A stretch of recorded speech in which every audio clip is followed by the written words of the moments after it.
사도행전 18장 12절부터 17절입니다. 사도행전 18장 12절부터 23절, 18절이 아니고 23절. 제가 봉독하겠습니다.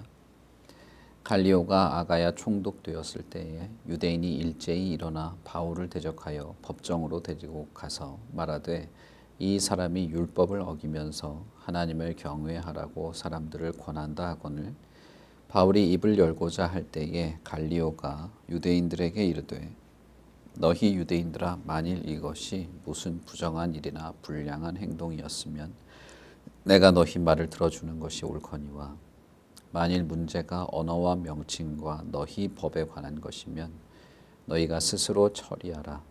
나는 이러한 일에 재판장 되기를 원하지 아니하노라 하고 그들을 법정에서 쫓아내니 모든 사람이 회당장 소스데네를 잡아 법정 앞에서 때리되 갈리오가 이 일을 상관하지 아니하니라. 바울은 더 여러 날 머물다가 형제들과 작별하고 배 타고 수리아로 떠나갈새 브리스길라와 아굴라도 함께 하더라. 바울이 일찍이 서원이 있었으므로 갱그레아에서 머리를 깎았더라. 에베소에 와서 그들을 거기 머물게 하고 자기는 회당에 들어가서 유대인들과 변론하니 여러 사람이 더 오래 있기를 청하되 허락하지 아니하고 작별하여 이르되 만일 하나님의 뜻이면 너희에게 돌아오리라 하고 배를 타고 에베소를 떠나 가이사랴에 상륙하여 올라가 교회의 안부를 물은 후에 안디옥으로 내려가서 얼마 있다가 떠나 갈라디아와 부르기아 땅을 차례로 다니며 모든 제자를 굳건하게 하니라. 아멘. 고린도에서도 바울 사도가 복음을 전할 때 박해가 있었던 것이 있었고 특히 유대인들은 바울의 복음에 대하여서 조롱하거나 비난하거나 받아들이지 않으려는 태도를 보였습니다. 그래서 바울은 사실은 내가 유대인들에게 나가지 않겠다. 나는 이방인들에게나 가겠다라고 하면서 옷을 털어버리는 자신의 잘못이 아니라 진리를 거부한 유대인들에게 이 화가 돌아갈 것이라는 그런 태도를 보입니다. 그렇지만 주님께서 바울에게 나타나서는 앞으로도 계속 어떤 이런 박해가 있고 핍박이 있고 어떤 반대가 있긴 하겠지만 그러나 너가 복음을 전하는 일에 해를 당하지 않을 것이다 는 약속을 해주십니다. 해를 당하지 않도록 내가 막아주겠다는 약속을 하시는 것이죠. 그러면서 이 도시에 내 백성이 많다, 내가 구원할 자가 많다라는 말씀을 하게 되십니다. 그리고 나서 이제 바울이 1년 6개월을 더 머물게 되는데 그동안에 아가야 지역에 총독이 새로 부임하게 됩니다. 갈리오라고 하는 총독이 새로 부임하게 되는데 이때 유대인들이 새로 온 총독에게 송사를 하게 되는 것이죠. 이 갈리오는 로마에서 상당히 지명도가 있는 사람이었습니다. 특히 이 로마의 집정관으로서 상당히 이렇게 명망이 있는 사람이었고 그리고 이제 아가야의 총독이 된 사람이었기 때문에 이 갈리오의 판결 혹은 갈리오의 어떤 결정은 전반적인 로마 사회에 어떤 그 표준이 될 만한 그런 결정을 내릴 가능성이 있는 사람이었다고도 볼 수 있습니다. 어쨌든 유대인들이 일제히 일어나서 바울을 데리고 법정으로 가게 됩니다. 그러면서 이 사람이 법을 어겼다. 여기서 이 사람이 율법을 어겼다. 하나님을 경외하라고 사람들에게 권한다라고 할 때 이 송사의 내용은 두 가지 측면에서 송사를 하고 있는 것입니다. 하나는 율법을 어겼다라고 하는 것이고 이것은 유대인의 율법을 어겼다라는 말인지 혹은 로마의 법을 어긴다고 하는 말인지 정확하진 않지만 아마 후자일 것이다 라고 생각이 됩니다. 그래서 바울 사도가 여기가 로마 식민지고 로마의 이 법이 통용돼야 되는 사회인데 로마의 법을 어기라고 우리에게 말하고 있습니다.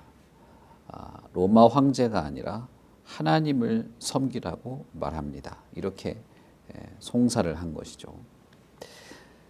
유대인들에게 이것이 문제가 된 건 아니었습니다. 실제로는 로마의 법을 어기냐 황제를 섬기냐 이것 때문에 지금 송사를 하는 것은 아니지만 그러나 로마의 새로운 신임 총독이 왔을 때 어떻게 하면 이 사람을 우리가 설득해서 바울을 처벌하게 할 수 있을까라고 생각할 때 로마의 신임 총독이니까 로마의 법을 어기는 사람을 어떻게 처벌하는지 이렇게 보려는 그런 태도로 이렇게 송사를 한 것이죠. 신임 총독인 경우에 자신이 이 새로운 지역의 총독이 되었을 때 아마 자신의 능력이나 혹은 어떤 그 총독으로서의 역량을 보여주고 싶을 것이 분명하죠. 그런 것을 교묘하게 이렇게 이용했다고 볼 수 있습니다. 그 참 야비한 행동인 것이죠. 어떤 면에서는. 그런데 바울이 자기 자신을 변호하려고 할 때 갈리오가 바울의 말을 막았습니다. 그리고 먼저 이야기를 하는데 유대인들의 의도대로 되지 않은 것이죠. 이 갈리오라고 하는 이 총독은 진짜 로마 법을 어긴 것 때문에 여기 왔냐. 로마 법에 범죄자로 판단될 만한 그런 말이나 행동이 있었느냐. 만일 유대인들의 어떤 문화, 유대인들의 율법에 관한 것이면 내가 여기서 재판을 하지 않겠다. 이거는 일종의 이제 경고와도 같은 것입니다. 사실 유대인들은 예수님을 이렇게 고소해서 십자가에 매달라고 할 때도 비슷한 논리로 빌라도에게 송사를 했죠. 그 당시에 빌라도는 로마 중앙 정부로부터 이제 퇴출된 상황이었기 때문에 그런 부담을 지고 싶지 않았던 것입니다. 그 사람들이 로마 법을 어긴 사람을 우리가 송사했는데 빌라도가 이 총독이 이걸 제대로 처리하지 않았다. 당신이 만약에 우리를 이렇게 제대로 우리 이 고소권을 처리해 주지 않으면 우리는 로마 황제에게 고소하겠다. 뭐 이런 식의 사실 협박을 했죠. 그래서 빌라도는 상당히 부담이 있었습니다. 그와 똑같은 방식으로 바울을 고소를 한 것인데 그런데 이 갈리오는 오히려 그들의 말에 휘둘리지 않고 이게 진짜 로마 법의 문제냐, 로마 법에 정한 것을 벗어나서 범죄한 사실이 있느냐, 그게 아니면 이걸 나한테 가지고 올 필요가 없다. 이상한 고소를 하지 마라. 이런 식으로 한 것이죠. 이건 일종의 경고와도 같은 것입니다. 너희 문제면 너희가 처리하지 이걸 내 힘을 빌려서 처리하도록 하지 말라라고 하면서 법정에서 쫓아내게 된 것이죠. 그러자 유대인들은 애매하게 바울을 받아들였던 회당장을 데리고 와서 법정 앞에서 때리고 폭력을 행사하게 됩니다. 그렇게 했음에도 불구하고 갈리오는 일절 간섭하지 않았던 것이죠. 이럼으로써 유대인들은 뭐랄까요, 자기들이 사용할 수 있는 유력한 무기 하나가 없어지게 된 것입니다. 로마 공권력에 의존해서 로마 공권력을 사용해서 예수님과 제자들을 핍박하려는 것들이 이게 하나가 사라지게 된 것이죠. 바울뿐 아니라 다른 사도들도 사실은 이런 식으로 해서 로마에 의해서 이렇게 핍박을 받거나 로마에 의해서 사형을 당하는 경우가 있었습니다. 나중에 이제 네로 황제, 도미티안 황제에 가면 이 뒤죠. 훨씬 이제 뒤가 됩니다. 이 뒤에는 예수 믿는 사람들을 원형 경기장에서 짐승들과 함께 싸워서 죽게 만드는 그런 일들도 생기게 되죠. 이것이 하나의 참 유력한 이 무기 중에 하나였지만 그것이 하나 없어지게 된 것이죠. 마치 그 압달라게에서 예수님이 밤에 환상 중에 나타나서 앞으로도 너가 전하는 것 때문에 어려운 일이 생기긴 하겠지만 너를 해하지는 못하도록 내가 하겠다라고 했던 예수님의 그 약속이 현실이 되는, 실현이 되는 그런 장면으로 볼 수 있을 것입니다. 바울은 자신이 변명하거나 자신을 변호할 필요도 없었습니다. 이것은 어려운 일이 생기고 반대가 생기고 박해가 없진 않지만 그것이 바울을 꺾을 만큼 해를 입히지는 못했던 것이죠. 그래서 바울은 더 머물다가 이제 고린도를 떠나게 됩니다. 고린도를 떠난 이유는 예루살렘과 안디옥을 방문하기 위해서였습니다. 사람들은 안디옥을 다시 방문하는 이유가 뭔지, 혹은 예루살렘을 방문하는 이유가 뭔지 여러 가지로 추측하기는 하지만 성경에 정확하게 나와 있지는 않습니다. 다만 가는 도중에 에베소를 들렀다라는 것이죠. 고린도에 이 갈리오 총독의 판결이 있고 난 이후에 바울 사도는 아마 더 이렇게 안전하게 복음을 전했을 것이 분명하고, 그렇게 전하다가 어떤 이유에서인지 예루살렘으로 그리고 안디옥으로 가야 되겠다는 마음을 먹고 고린도를 떠나게 되는 것이죠. 떠날 때 브리스길라와 아굴라도 함께 가게 됩니다. 그리고 서원을 했기 때문에 그동안에 머리를 깎지 않다가 이제 머리를 깎는 그런 장면도 나오죠.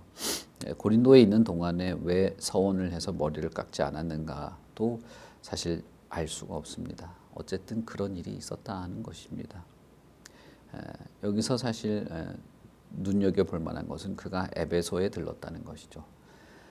고린도를 떠나서 예루살렘으로 돌아가는 도중에 그는 에베소에 들르게 됩니다. 에베소는 아주 유명한 항구를 끼고 있는 항구 도시였습니다. 그러니까 이 에베소에서 지중해 연안에 있는 대부분의 도시들을 방문할 수 있는 배편이 있는 것이고, 그렇다는 것은 이 에베소에는 많은 사람들, 많은 지역에 있는 다양한 사람들이 여기에 모여 있다는 뜻도 되는 것이죠. 우리가 이미 알고 있습니다마는 바울의 전도 사역에 있어서 에베소는 매우 중요한 도시가 됩니다. 그렇지만 여기 이 18장에서는 이제 바울이 첫 방문하는 장면으로 나타나게 되는 것이죠. 에베소에 들러서 거기서 회당에 들어가서 유대인들과 변론하게 됩니다. 그런데 에베소에 있는 회당에 이 유대인들은 바울과 더 많은 이야기를 나누고 싶어 했습니다. 그래서 떠나지 말고 여기에 더 오래 있으면서 이야기를 해달라라고 했는데 바울은 그것을 받아들이지 않고 속히 떠나려고 했습니다. 예루살렘으로 가야만 하는 어떤 이유가 있었다는 것이죠. 어떤 사람들은 6월절 절기를 지키기 위해서이다라고 말하기도 하고 여러 이유를 생각합니다만 정확하지는 않습니다. 또는 어떤 사람들은 이때에 바울이 디모데를 데리고 예루살렘에 가서 절기를 지킨 적이 있는데 아마 이때가 아니겠는가 생각하기도 합니다. 바울이 디모데를 데리고 예루살렘에 가서 절기를 지키면서 성전에 출입을 하게 되는데 그때의 유대인들이 디모데가 할례를 받지 않은 자인데 왜 성전에 왔느냐, 어째서 성전에 데리고 왔느냐라는 문제로 고발을 또 하게 됩니다. 그래서 바울 사도가 그런 문제에 대해서, 할례에 대해서 다시 설명하는 일이 있었는데 아마 그런 일이 생겼을 수도 있습니다. 어쨌든 바울은 에베소에 왔고 에베소는 참 독특한 도시였다는 것입니다.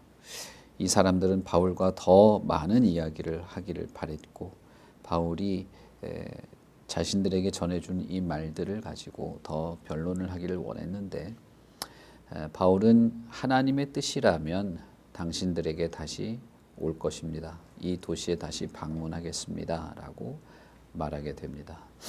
그 말은 바울 사도가 처음부터 에베소에 다시 오겠다, 혹은 에베소에 가서 어떤 교회를 세우거나 사람들을 만나겠다라고 하는 계획을 세우지 않았던 것 같은 인상을 주죠. 또 한편으로는 바울 사도가 에베소에서 복음을 전하기를 원하시는 하나님의 뜻이 있다면 분명히 이 에베소에서 복음을 전하게 될 것이라는 확신 속에서 떠나고 있다고 생각할 수도 있겠습니다. 어쨌든 이 두 단락에서 이 갈리오와 만나는 이 단락과 에베소를 방문하고 떠나는 이 두 단락에서 앞부분은 주님께서 주도적으로 바울의 상황을 지키시고 보호하시는 그런 장면들이 있고, 뒷부분은 바울 사도가 그런 주님의 주도적인 역사를 의지해서 자신의 사역들을 이어가려고 하는 모습을 볼 수 있다는 것입니다. 바울 사도의 여러 편지들을 보면 상당히 조바심을 내거나 이렇게 자기가 편지를 쓰는 그 도시와 교회를 방문하기를 바라는 마음이 대단히 간절한 사람이었다는 것을 알 수 있습니다. 그러나 그럼에도 불구하고 그렇게 이 조바심을 내는 그런 성격임에도 불구하고 바울 사도의 전체 사역은 주님의 주도권을 인정하는 것이었다는 것이죠. 자신이 먼저 나서거나 자신의 계획을 밀어붙이는 사람은 아니었다는 거예요. 그는 하나님의 뜻이라면 무엇이든 가능할 것이고, 주님께서 나를 어디로 가게 하신다면 분명히 그렇게 할 마음이 있었던 사람이라고 볼 수 있겠습니다. 그래서 참 이렇게 좋은 어떤 분위기 속에서 복음을 더 전할 기회가 있었지만 가이사랴로 가게 됩니다. 가이사랴는 이스라엘 북쪽에 있는 도시죠. 그러니까 예루살렘에 도착했다는 뜻이 됩니다. 그리고 예루살렘 교회의 안부를 묻고 안디옥으로 다시 가게 되고, 안디옥에서 아마 자신의 이 전도 사역에 대한 보고를 했을 것으로 보입니다. 여기까지가 바울 사도가 2차 전도 여행을 했다고 하는 전체 여정이 되는 것이죠. 이렇게 고린도를 들러서 에베소를 들러서 안디옥으로 다시 오게 된 이것이 바울의 2차 전도 여행의 마무리가 되겠습니다. 그리고 23절에 보시면 거기서 얼마 머물다가 갈라디아와 부르기아 땅을 다시 가게 되죠. 갈라디아나 부르기아는 이전에 전도를 했던 도시였기 때문에 거기에 있는 교회 혹은 형제들을 다시 만나서 굳건하게 하는, 그 형제들의 상황을 살펴보고 다시 영적인 그 굳건하게 만드는 일들을 하려고 떠났다는 것을 볼 수 있습니다. 23절부터가 우리가 흔히 말하는 바울 사도의 3차 전도 여행이 되고, 대부분의 사람들은 이 3차 전도 여행이 바울의 마지막 전도다라고 생각합니다. 사람에 따라서는 4차까지 해서 네 번째 이야기를 하긴 하지만 전체 3차 여행에 바로 이어지는 것이기 때문에 그렇게 봐도 무방하게 됩니다. 어쨌든 사도행전에서 바울 사도의 마지막 전도 여행이 시작되게 되는 것이죠. 이 전도 여행에는 얼마 전에 들렀던 에베소가 이제 포함이 되어 있게 되고, 에베소에서 여러 사람들을 만나는 앞으로 바울의 전도 여행의 중요한 그 거점이 되는 그런 일들이 있게 되는 것입니다. 어쨌든 고린도에서 주님께서 바울에게 약속하신 그 약속이 실현이 되고 있고, 이 일은 바울 사도에게 유럽 전역에 다니면서 복음을 전하는 일에 용기를 주고, 어떤 상황에서 실망할 만한 어떤 상황이 생기겠지만 그러나 그럼에도 불구하고 침묵하지 않고 복음을 전할 그런 용기를 얻게 된 일이고, 그것이 실제로 갈리오 총독이나 에베소에서 경험하게 된 내용이 된 것이죠. 바울 사도의 이 모든 역사들은 혼자만 한 것이 아닙니다. 결국 브리스길라와 아굴라, 디모데, 실라, 그리고 누가, 더하여서는 그 전에 마가와 바나바와 같은 사람들과 함께 한 것이고, 그리고 궁극적으로는 예루살렘에 있는 교회와 안디옥 교회와 함께 하게 된 것입니다. 그런 면에서 지상에 있는 모든 교회, 하나님의 교회는 다 복음의 사역에 한 마음으로 동참하고 그 모든 사역을 분담하는 그런 기관이라고 볼 수 있겠죠. 우리 교회도, 우리 참사랑교회에 속한 모든 성도들도, 우리 공동체도 이런 복음 진리의 역사들, 복음을 전하는 일에 동참하는 그런 교회로 있는 것이 마땅한 것입니다. 그런 면에서 우리가 각자의 삶에서 복음을 전할 뿐 아니라 복음을 전하고 진리를 전하는 일에 헌신된 자들에게 우리가 함께 동역하고 섬기는 일도 우리가 마음을 열고 해야 할 것이다 라고 생각이 됩니다. 개인적으로 하고 계실 수도 있겠지만 우리 공동체가 또 한 마음으로 함께 할 일도 있지 않겠는가, 그런 생각이 들게 됩니다. 우리가 하루하루 살아가는 모든 삶도 마찬가지죠. 주님께서 우리에게 주신 사명이 있는 것이고, 그것을 잘 감당하는 사람들이 모인 것이 교회이고, 그리고 그 교회의 공동체 안에서 진리와 말씀으로 풍성한 은혜를 누리고 나누다가 또 우리가 개인의 삶에서 이 사명을 감당하는 사람들로 살아가게 되는 것이죠. 오늘 우리의 삶도 마찬가지입니다. 바울만 이런 삶을 사는 것이 아니고 저와 여러분도 마찬가지입니다. 그러니 오늘 하루도 주님이 주신 은혜로운 하루다라는 생각을 하시고, 성령이 우리와 동행하실 뿐 아니라 주님께서 우리에게 약속하신 그 약속이 실현된다. 그리고 주님의 말씀대로 내가 이끌림을 받듯이 따라가기를 마음으로, 중심으로 그 마음을 가지고 살아가시고, 어떻게든 저와 여러분의 일상에서, 우리 교회의 모든 활동에서 복음의 진리의 역사들이 드러나게 되기를 바랍니다. 우리 같이 기도하겠습니다. 하나님 아버지, 은혜를 감사합니다. 주님께서 하신 약속은 분명히 이루어지고 성취되는 것인 줄 믿습니다. 우리의 손을 떠나서 우리의 영향력이 미치지 않는 곳에까지 주님은 일하시고 역사하십니다. 그리고 하나님의 말씀과 진리를 따라 살아가는 것, 복음을 전하는 일에 많은 어려움이 있다 할지라도 그것이 주님께서 우리에게 맡기신 사명이기 때문에 그 사명을 이룰 수 있는 용기와 힘도 주시는 줄 믿습니다. 하나님의 거룩한 교회가 한두 사람의 사역에 끝나는 것이 아니고, 이 공동체가 함께 동참하고 동행하는 복음의 역사들, 생명의 역사들, 영혼을 구원하는 일들에 우리가 함께 동참하는 그런 공동체가 되기를 기대합니다.